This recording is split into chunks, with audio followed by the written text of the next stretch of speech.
Olá, você que me segue no Rodrigo Silva Arqueologia. Estou aqui para mais um bate-papo virtual com você e hoje com um assunto inédito. Na verdade, acho que é a primeira vez que eu comento um filme aqui no meu canal. É um filme justamente Nada Ortodoxa, que é um seriado que está bombando aí no Netflix. Não estou aqui para fazer propaganda do Netflix, nem de seriado, e confesso que a princípio eu até resisti um pouquinho à ideia de fazer uma análise, um comentário desse seriado. Mas por que eu fiz? Por algumas razões. Em primeiro lugar, porque eu assisti nesse período de quarentena e acabei assistindo. E eu assisti por, em primeiro lugar, muitas recomendações que eu tive especialmente de religiosos. Mas são muitas pessoas crentes de várias igrejas, tem que assistir, que filme maravilhoso, muito bom. Bom, então vamos ver se está sendo tão recomendado assim.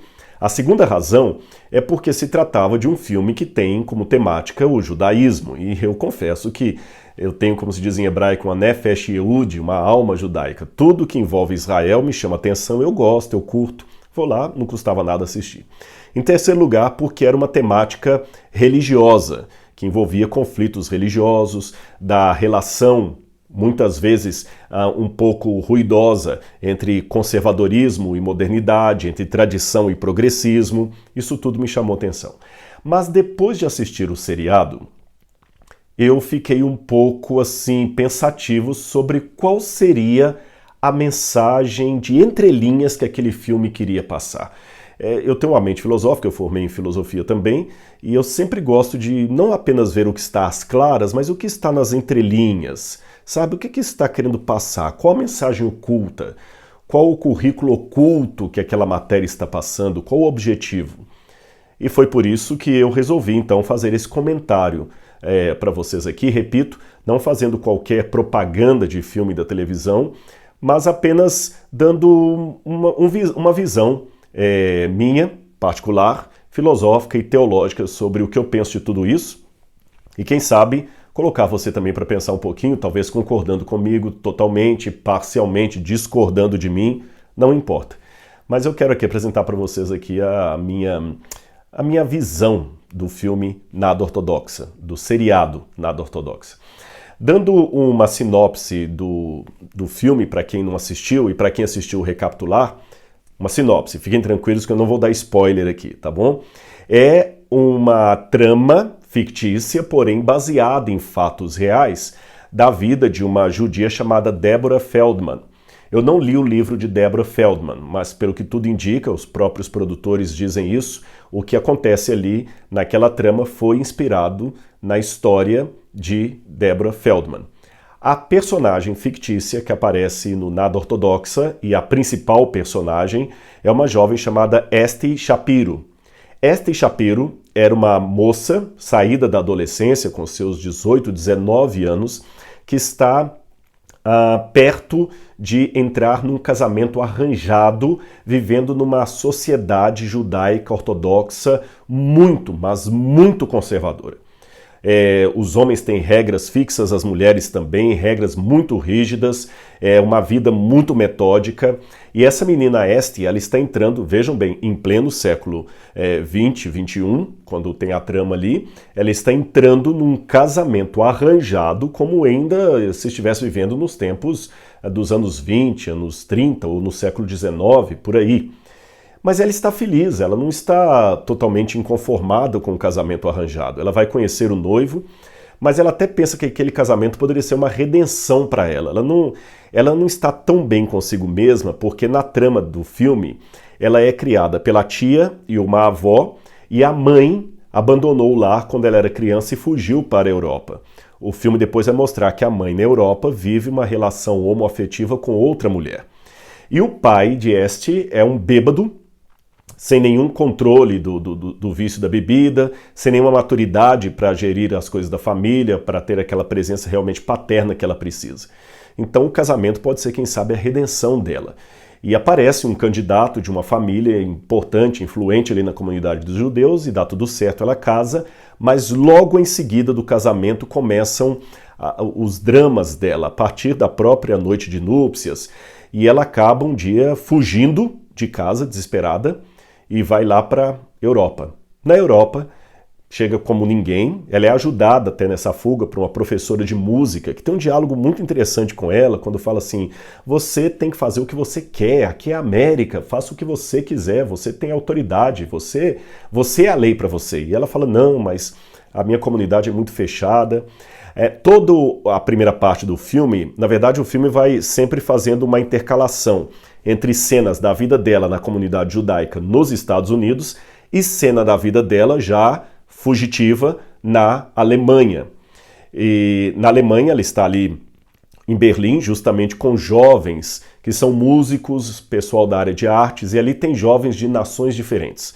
Há um casal de homossexuais, 2 rapazes homossexuais que se beijam livremente na frente dela, ela acha isso estranho no começo. Há um chefe que dirige lá o pessoal, há um mais líder, há uma israelense também, que nem religiosa há uma negra também de um país também onde as mulheres eram bastante subjugadas, então ela teve que lutar contra o machismo do seu país para estar ali, ou seja, naquele grupo de jovens na Europa, você tem representado várias bandeiras que nós ouvimos por aí, a bandeira dos homossexuais, a bandeira das feministas, a bandeira dos secularizados, como da israelense, a bandeira dos artistas, a bandeira, todos eles estão ali. E dos que querem fumar uma droga lícita e tudo mais, num ambiente sem Deus, sem controle, extremamente o oposto do que ela tinha lá onde ela morava. Na verdade, a comunidade judaica dela ficava em Nova York, no bairro do Brooklyn, num lugar chamado Williamsburg. Bom, essa comunidade que ela vivia de judeus muito religiosos era uma parte do judaísmo. Na verdade, o judaísmo não é um grupo monolítico que você pode pegar e a partir dele entender todos os demais. Não. Hoje no mundo, só para você ter uma noção, existem 14 a 15 milhões de judeus espalhados ao redor do mundo. E você sabe quantos tipos de judaísmo existem? 14 ou 15 milhões. Ou seja, cada judeu parece que tem um judaísmo próprio, independente, só dele. É claro que existem forças assim que unem o povo judeu de uma maneira muito grande. Por exemplo, eles são altamente orgulhosos de serem judeus, de terem o sangue judaico. Eles sempre querem lembrar do que aconteceu ao povo deles no passado, como eles sobreviveram à Inquisição, como eles sobreviveram ao Holocausto. Como eles sobreviveram ao racismo do mundo contra eles, como eles têm vários prêmios Nobel que já foram dados a pesquisadores judaicos, israelenses principalmente, ou seja, eles têm tudo isso. Pode olhar que um judeu que nasce nos Estados Unidos, ele se diz judeu-americano. Um judeu que nasce na Argentina se diz judeu-argentino, e assim por diante. Bom, é tão pluralístico, porém, a forma ideológica dos judeus, que até no filme tem uma anedota contada por um homem que acompanha o marido da Este para a Europa para tentar resgatá-la, e esse homem conta a seguinte anedota para ele. Veja bem, essa anedota ilustra como é que os judeus têm partidos tão segmentados no grupo geral. Esse homem fala que havia um judeu que depois de um naufrágio sobreviveu nadando até uma ilha deserta. E aquele judeu solitário na ilha deserta ficou à espera de salvamento. Dias e dias se passaram, até que um navio passou, viu aquele homem lá e resolveu mandar ajuda. Aliviado porque agora vinham os seus salvadores, ele acenou feliz porque sairia da ilha. Mas qual foi a surpresa dos salvadores daquele judeu ao virem que ele construiu na ilha 2 sinagogas? Eles não entenderam porque se ele houvesse construído uma sinagoga, diriam, bom, ele é religioso, então por isso ele construiu uma sinagoga. Mas se ele estava solitário, por que construir 2? A resposta dele foi mais surpreendente do que se possa imaginar. Ele disse, eu construí 2 sinagogas só para saber que naquela ali eu não entro. Ou seja, ele é tão apegado à ideologia dele que ele tem que lembrar dela até estando solitário numa ilha. Tem que construir uma sinagoga só para ele lembrar que há lugares onde ele não põe o pé, ainda que seja um lugar judeu. Não é à toa que os rabinos costumam, de maneira bem humorística, dizer que se houver 3 judeus discutindo, haverá 4 ideias. Continuando a trama do filme, você tem vários elementos ali que talvez seriam bons de serem explicados porque senão muito rapidamente as pessoas não entenderão, né? Em primeiro lugar, quem são esses judeus mais ortodoxos que se vestem de preto e estão todo o tempo ali no filme? Por que eles, qual a origem deles, como é que eles surgiram e tudo mais? Bom, apesar de haver vários segmentos no judaísmo, como eu falei, grosso modo, repito, grosso modo, nós podemos falar de 3 tipos de judaísmo, originados do judaísmo moderno da Europa, especialmente no final do século XVIII e início do século XIX. Nessa época, a Europa estava toda balançada por várias correntes que estavam surgindo, iluminismo, racionalismo, Revolução Francesa, correntes estas que principalmente atacavam a religião, o tradicionalismo da fé, da teologia, especialmente a igreja. E os judeus também se viram em volta dessas discussões que a princípio tinham um viés mais cristianismo versus modernidade, mas eles acabaram ficando ali no meio do confronto. Um grupo de judeus, que depois foi denominado de judeus reformistas, entendiam que talvez era a época de deixarem um pouco de lado algum conservadorismo do Shabat, da regra de alimentação, e quem sabe afrouxarem um pouco as regras para facilitar o seu diálogo com o mundo moderno. Muitos comerciantes, por exemplo, achavam que não havia problema de vez em quando abrir a loja no Shabat apenas para fazer um comércio com alguém que não era judeu, ou quem sabe permitir que no açougue vendesse uma carne que não fosse necessariamente aquela carne kasher, que tinha o carimbo ali do rabino e tudo mais. Só que esses judeus mais progressistas, mais em diálogo com a modernidade, acabaram, de certa forma, perdendo muito da sua identidade. E sempre que surge um grupo extremado para um lado, há uma reação em contrário, um outro grupo extremado do outro lado. Então surgiram os judeus ortodoxos. Embora, deixe-me dizer que esse nome ortodoxo somos nós que damos para eles. Eles não apreciam muito esse nome ortodoxo, porque ortodoxo é até um termo que tem mais a ver com a tradição cristã do que com o judaísmo. Eles preferem dizer que eles são os judeus chamados Shomer Shabbat, observadores do sábado, tá certo? Nós que chamamos de ortodoxos. Mas mesmo esse grupo de ortodoxos, ele também é subdividido entre eles. Você tem, por exemplo, os Charedim, que são os ultra-ortodoxos, você tem os Datim, que são os ortodoxos, você tem os Hassidim, ou racídicos, que são judeus mais místicos, da Cabala, de começar a ver interpretações nas letras da língua hebraica, coisas dessa natureza. Há judeus, por exemplo, do grupo ortodoxo que não reconhece o Estado de Israel, porque ele foi criado por judeus socialistas. E para eles o Estado de Israel só virá por mão do Messias, por ação divina. Então, isto colocado, você tem, de um lado, formado na Europa, na Alemanha, judeus mais progressistas, os reformistas, e judeus mais duros, que são os judeus ortodoxos. E um grupo intermediário entre os dois extremos seriam o que a gente chamaria de judeus conservadores, que não querem perder as tradições judaicas, mas também não querem parecer com aqueles judeus pré-modernos no seu comportamento, que são os ortodoxos. Os ortodoxos, justamente para mostrar a sua reação em conflito com a modernidade, eles se vestem de preto para demonstrar o luto. Eles estão de luto, eles não estão felizes porque a modernidade chegou, eles se vestem de preto.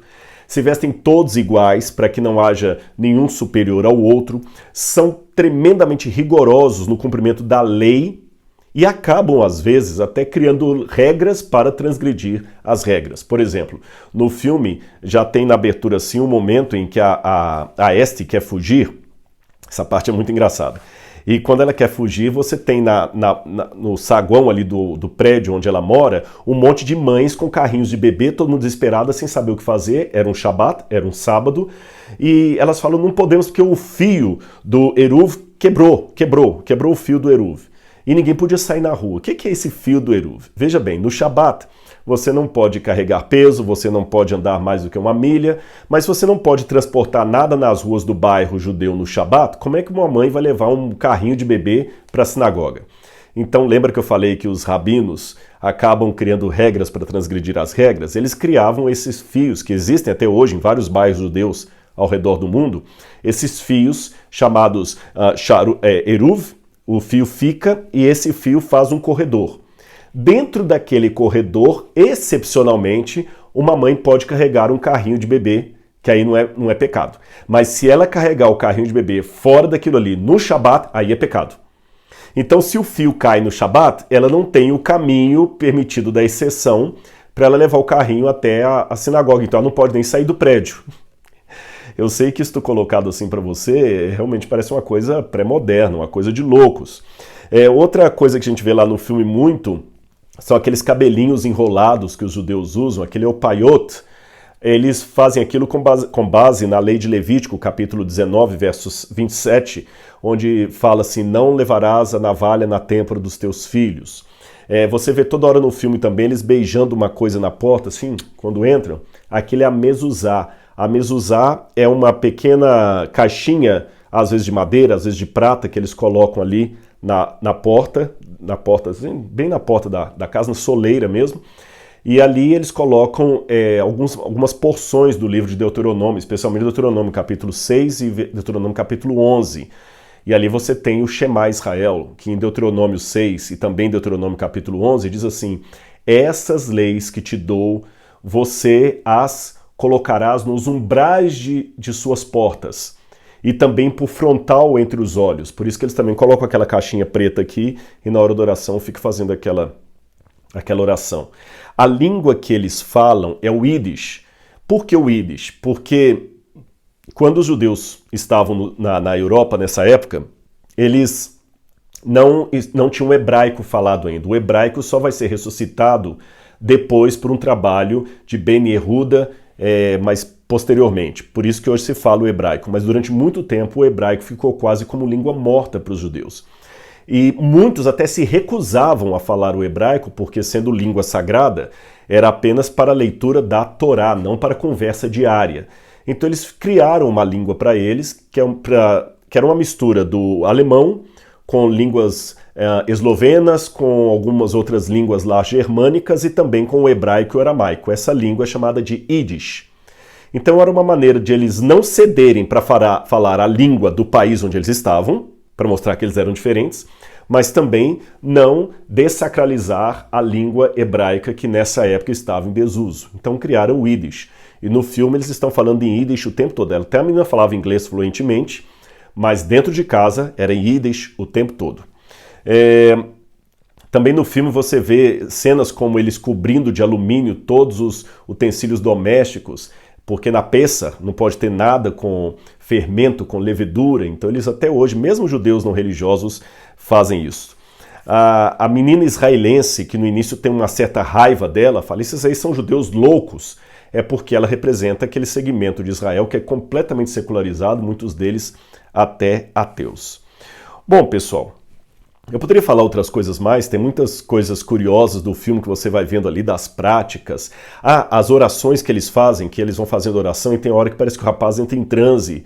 E a menina também vai entrando em transe ali quando faz oração no casamento, em outros momentos, e fica sempre orando, orando, orando. Essa oração deles, quase que entra em transe, é típica dos judeus racídicos, que eu falei com vocês que são mais místicos, gostam de cabala, e eles realmente, alguns, entram em transe. Eles começam assim e perdem noção do que está acontecendo em redor. Bom, isto colocado, qual que é a leitura que eu faço desse grupo de judeus? Realmente é uma situação chata para a religiosidade, a gente nota que existe um legalismo ali, existe também uma espécie de bolha, onde a pessoa vive numa alienação em relação ao mundo exterior.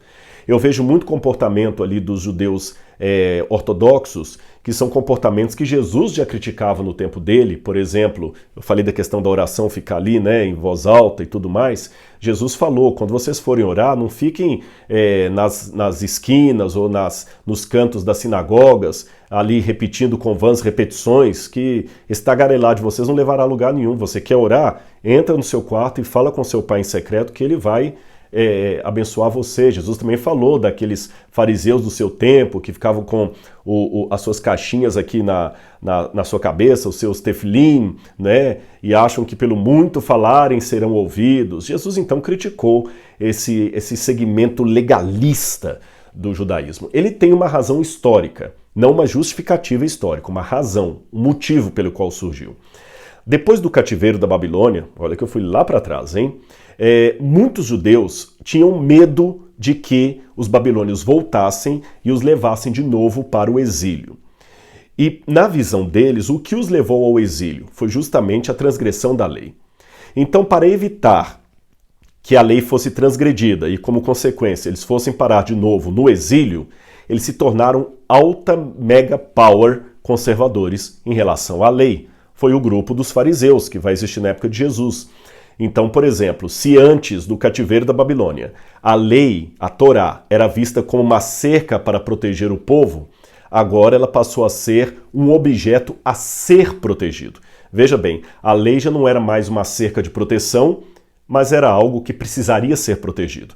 Então agora o Shabat, para não ser quebrado, ele tinha um monte de regras. Uma mulher não podia olhar no espelho, porque ela, se olhasse no espelho no Shabat e visse um cabelo branco, ela podia arrancar e seria automaticamente o fazer o cabelo no Shabat.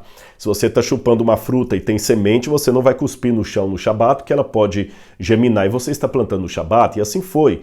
E até hoje, como eu falei, os judeus mais radicais vão criando regras para transgredir a regra. Por exemplo, no Shabat você não pode apertar botão de elevador. Então o elevador vai parando em todo andar para cima e todo andar para baixo para voltar. Você não pode trabalhar no Shabat, mas aí você coloca então o goi do Shabat, que é um estrangeiro que vai trabalhar para você no hotel e coisas dessa natureza. Em Israel, muitos israelenses não gostam dos judeus ortodoxos, por várias razões. Eles não pagam impostos, a maior parte deles não vai para o exército, eles são liberados do exército, homens e mulheres. Muitos desses homens acabam ganhando uma pensão do governo para não trabalhar, para ficar em casa só estudando a Torá.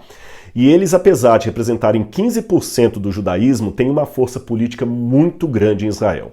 Só para você ter uma noção, em Israel não há casamento no civil, como tem no Brasil, civil e religioso. Quem sanciona um casamento ou um divórcio em Israel é um rabino conservador, ultraconservador, ou ultra-ortodoxo, ou ortodoxo pelo menos.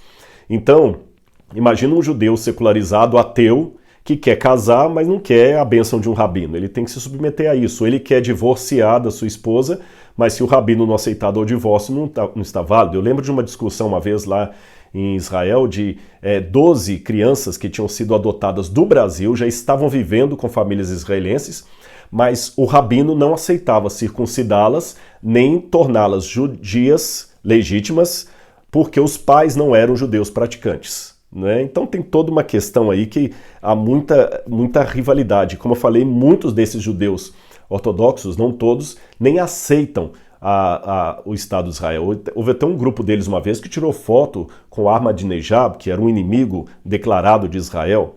Bem, como é que a gente vê tudo isso com a crítica de Jesus? Sabe, essas leis, elas até tiveram um entendimento, um contexto na época bíblica. Por exemplo, a questão de não levar a navalha nas têmporas, que hoje o judeu fica com o cabelo assim todo redondinho, né?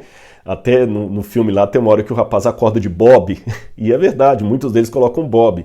E é legal para eles, na visão deles, ter aquele cabelo enroladinho aqui, porque é um símbolo de um homem que estuda, ele fica ali enrolando o cabelo. Ou os paiot, né? Paiot, como se diz, que é justamente a têmpora, paiot. Então ele não levará a navalha nas têmporas, nos paiot, que é um dual, então ele fica ali enrolando e tudo mais. Bom, tinha um motivo bíblico para isso. Mas eles continuam fazendo hoje, mesmo sem estar naquele contexto bíblico. Seria mais ou menos como uma história que eu ouvi de um padre jesuíta uma vez, contando que certa vez, num monastério distante da Europa medieval, havia um grupo de padres que viviam ali fazendo as suas orações e um deles resolveu criar um gato preto. E todo mundo gostava do gato preto ali no monastério. Só que na hora da oração, o gato preto subia no telhado e começava a miar, miar, miar, miar, e atrapalhava a oração dos padres. Mas eles não queriam se livrar do gato, eles não queriam mandar o gato embora. Até que o padre tesoureiro teve uma ideia. Por que a gente não amarra o gato aqui ao pé da mesa, assim ele para de miar? E deu certo. Amarraram o gato ali, aí o padre abade pediu ao padre escrivão para anotar no livro de atas. A partir de hoje decidimos que para que nossas orações sejam eficazes, o gato preto deve estar amarrado ao pé da mesa. O problema é que, com o passar do tempo, morreu o dono do gato. Morreu o padre tesoureiro que deu a ideia de amarrar o gato. Morreu o abade, morreu o padre escriba, morreu até o próprio gato. Mas até hoje, naquele monastério, ninguém faz nenhuma oração se não encontrar primeiro um gato preto para amarrar ao pé da mesa, porque está escrito: para que nossas orações sejam eficazes, o gato preto deve estar amarrado ao pé da mesa. Esta anedota é apenas para ilustrar como é que uma regra válida numa época pode se tornar anacrônica, absurda e até ridícula noutra se não for atualizada, se não for contextualizada. É isso que acontece com muitos judeus racídicos. Agora, atenção. Aqui eu gostaria de passar para a minha preocupação com relação ao filme. Embora eu apresentei essa questão aqui, eu quero fazer algumas críticas ao filme Nada Ortodoxa. A primeira crítica que eu faço, na verdade é uma só, mas ela vai se desdobrar em vários comentários aqui, é que o filme é parcial. E eu fiquei me perguntando se a falta de imparcialidade do filme não foi proposital da parte dos diretores, haja vista que agora a Netflix está lançando muitos filmes do mesmo gênero. Filmes assim, onde você tem um grupo rebelando contra um catolicismo muito conservador, contra um protestantismo muito conservador. Agora você tem muitos reality show de pessoas que tiram judeus de famílias conservadoras e salvam essas pessoas daquele ambiente ali, inclusive com outros ex-judeus, ex-quakers, ex-mormons, ex-padres, ou seja, sempre assim, de tirar pessoas de um ambiente muito muito conservador, melhor dizendo.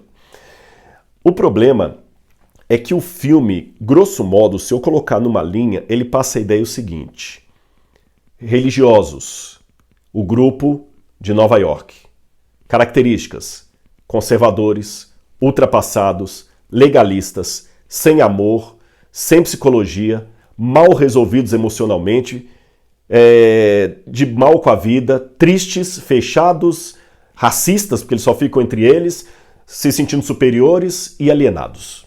Essa é a imagem que passa do grupo carimbado como religioso. E do grupo carimbado como progressistas, secularizados, sem religião, refiro-me àquele grupo que recebeu a judia lá na Alemanha, você tem um pessoal bem resolvido, antenado com os novos tempos, atualizado, de bem com as emoções, de bem com a vida. Você faz o contraste entre o casamento judaico lá da Este e o momento em que o grupo dela vai fazer um piquenique lá na beira de um lago. Lá no caso da Este, o casamento todo mundo triste. Você vê a cara dela parecer mais um enterro. Até para sorrir estava difícil. Ela tinha dificuldade. O pessoal aqui não, alegre. Você vê no grupo da Este um pessoal sempre preso ao passado. Ela toda hora relembra para outro grupo lá. Mas nosso povo foi morto pelos nazistas. E até a outra israelense falou assim, tá, e a metade de Israel também, mas nós estamos preocupados com a guerra que nós temos hoje, não estamos nem aí. E tem uma hora que ela fala o seguinte, mas o rapaz mostra para ela, foi ali naquele castelo que fica naquela ilha, que os alemães tramaram, os nazistas, mataram os judeus. Ela falou, e vocês nadam aqui? Claro, isso é coisa do passado, nós não vivemos de passado. Então olha que interessante essa frase. O grupo da Europa é um grupo que não está preso a traumas do passado. O grupo da Este está preso a traumas do passado, a uma moda do passado, porque nem tecnologia eles têm. E você sabe, muitos judeus realmente ortodoxos, por exemplo, eles não usam um iPhone, um smartphone que tem internet, é só um Nokia velhinho assim, porque eles não podem ter contato com o mundo exterior. Olha que interessante essa visão. Dois grupos polarizados, repito. O dos religiosos, completamente ultrapassados, ridículos, emocionalmente problemáticos. E os não religiosos, de bem com a vida, pulando, dançando, se amando, sem preconceito. Ali você tinha uma negra, tinha homossexual, tinha divorciado, você tinha até a judia religiosa foi recebida entre eles. Que maravilha! O paraíso na terra. Aquele grupo que deve ser seguido. Só que o seriado da Netflix, em momento algum, mostra os problemas sérios que nós temos no grupo que eu chamo de secularizados. Não mostra. E aí eu vejo três falácias. Primeiro, a falácia de generalização. Porque o seriado dá a entender que todos os religiosos são obtusos, como aqueles do grupo ali de Nova York. E que todos os secularizados são bem resolvidos. Segundo problema, além da generalização, falácia do espantalho. Mostra a religião conservadora como sendo uma coisa chauvinista, ultrapassada, ridícula, fascista. Agora virou emblema, né? Tudo que não presta é fascista. E o grupo dos outros não. São de bem, sem preconceito, só amor, só love, todo mundo amando todo mundo, que maravilha. Meus amigos, eu sou um acadêmico. E como acadêmico eu gosto de me valer de estudos acadêmicos. E deixe-me dizer que os números publicados em artigos científicos, eu vou deixar alguns na descrição apenas por amostragem, não são todos, mas com um pouco de pesquisa é fácil você encontrar as fontes que eu estou falando e outras mais. Vários estudos acadêmicos mostraram que, quando são avaliados dois grupos, um grupo conservador religioso e um grupo não religioso, de ateus, agnósticos, espirituais não religiosos, pós-modernos ou de sociedade líquida, se você quiser, esse grupo liberal, esse grupo secularizado, tem 2 vezes mais dependências de drogas do que você encontraria num grupo que não faz parte daquela rodinha ali. Por exemplo, isso foi feito em universidades aqui no Brasil. E descobriram que jovens que estudam em muitas universidades que têm um discurso, assim, bem antirreligioso, têm 2 vezes mais problema com drogas do que jovens de mesma idade que não estão na faculdade. Eu vou deixar a descrição e você pode ver. E uma notinha de rodapé aqui para ninguém me jogar pedra. Uma vez alguém falou assim, não fale assim dos professores, tem muito professor que não é fumador de maconha. Eu sei, meus amigos, eu não vou generalizar. Acabei de falar contra a generalização e só para você ficar tranquilo, eu também sou da área de humanas. Eu sou formado em filosofia e teologia, sou da área de humanas. E eu não sou fumador de maconha, mas eu também não vou agora negar, seria estupidez, seria ridículo negar que não está havendo em muitas universidades públicas um ateísmo metodológico e uma campanha explícita contra a religião e valores religiosos conservadores. Isso é notório. Converse com alunos religiosos que vão fazer faculdade de filosofia, de sociologia, de história principalmente, e veja como é que não são poucos os discursos que eles ouvem contra a religião, contra a fé, contra a Bíblia, contra valores da igreja. Isso é notório. Repito, há muitos professores que não têm esse viés no mundo acadêmico, e muitos, eu tenho colegas, eu fui muito bem respeitado, apesar de ser conservador, quando estudei na USP, eu fui muito bem respeitado ali. Mas eu não vou negar que não exista, assim é o óbvio ululante, que não exista um discurso montado por muitos professores contra a religião. Eu estou cansado de ver muitos jovens que deixam a igreja, vão para a faculdade e ficam louquinhos com as coisas que eles ouvem lá contra a religião. E muitos deles abandonam a fé. Isso é fato. Agora, o curioso é que quando a gente vai pegar os jovens que estão nesse ambiente universitário com os que não estão, eles têm a tendência de uso de drogas 2 vezes maior do que os que não estão na faculdade e têm a mesma idade. Outros estudos demonstraram que quando você pega grupos secularizados e grupos conservadores religiosos, os secularizados têm um índice de 3 a 4 vezes mais de casos de transtorno de personalidade, transtorno de ansiedade, síndrome do pânico, tendências suicidas e depressão. Eu não estou querendo dizer agora que todo mundo que é deprimido é uma pessoa de mau caráter, eu não disse isso. Mas eu também não acho que eu vou, em nome dos cadeirantes, não falar da poliomielite. Tá certo? Eu não vou falar nada de poliomielite, não ofenderei os cadeirantes. Não é por aí.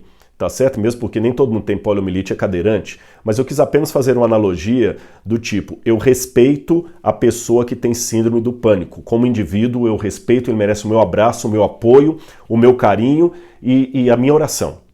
O que tem a síndrome do pânico. Mas falando da doença, da tendência, da depressão, eu também não posso fechar os olhos sobre vários artigos que têm mostrado que no grupo secularizado, a tendência para depressão, para síndrome do pânico, para transtorno de ansiedade é 3 a 4 vezes maior do que no grupo de religiosos conservadores, inclusive de suicídio. Então você vê, os números não coadunam com a imagem que o filme apresenta. Os números mostram justamente o oposto, que os maiores problemáticos emocionalmente não estão no grupo da este, estão no grupo dos fumadores de maconha e outras coisas mais. Esse é o ponto. E antes que você pense que eu estou discriminando, generalizando, não estou. Eu estou trabalhando com números. E documentários como Netflix não mostram isso que eu estou falando. O filme pelo filme, não estou dando spoiler, mas você vai ver quem assistir até o final, ele só passa essa mensagem de uma jovem que sai do reino das trevas da religião, do obscurantismo, dos problemas emocionais mal resolvidos e vai para o mundo da luz, da claridade, do progresso dos secularizados sem religião. E isto não é verdade, não é assim que a coisa funciona, tá bem? Repito para você, o maior número dos que têm problemas emocionais está dentro dos grupos secularizados. E eu sei que muita gente vai escrever talvez aí uma mensagem dizendo assim, não, eu discordo de você porque eu era de uma religião muito conservadora, abandonei tudo, virei ateu, hoje eu tenho paz. Pode ser, mas eu tenho duas coisas para te dizer. Em primeiro lugar, que você é você não é estatística. Se eu estou falando de estatística, eu estou falando de um grupo maior, eu não estou falando de 100%. Tá certo? Se eu disser que numa estatística o Brasil tem tantos por cento de chance de tantas pessoas contraírem o coronavírus, eu não estou falando que todo mundo vai contrair. Tá certo? Não é por aí a questão. Se eu falar que a chance maior de um idoso morrer de coronavírus, mas teve um que sobreviveu, 2, 3, estou trabalhando com estatística, não com as exceções da regra. E em segundo lugar, temos que questionar um pouquinho, eu quero até fazer depois um vídeo sobre isso, essa paz que alguns dizem ter depois que abandonam as coisas de Deus. Sabe por quê? Eu moro em frente ao Cevisa. Cevisa é o Centro de Vida Saudável que ensina a gente a ter uma alimentação melhor, uma saúde melhor, comer coisas que fazem bem. E muitas vezes você vê pessoas que vão para lá, às vezes até que fizeram cirurgia bariátrica e tem que emagrecer e tudo mais. E quem está acostumado a comer errado sofre no Cevisa, porque lá não tem carne, não tem refrigerante, não tem chocolate, a comida é toda vegetariana, vegana até, e tudo, exercício físico todos os dias. E eu lembro de uma vez um colega que estava aí, porque já que eu moro em frente, de vez em quando eu passo uma semana lá, né? É bom para a saúde, para desintoxicar. Um colega falou que ele estava assim aflito, angustiado, nervoso, ele não aguentava mais a comida do Cevisa.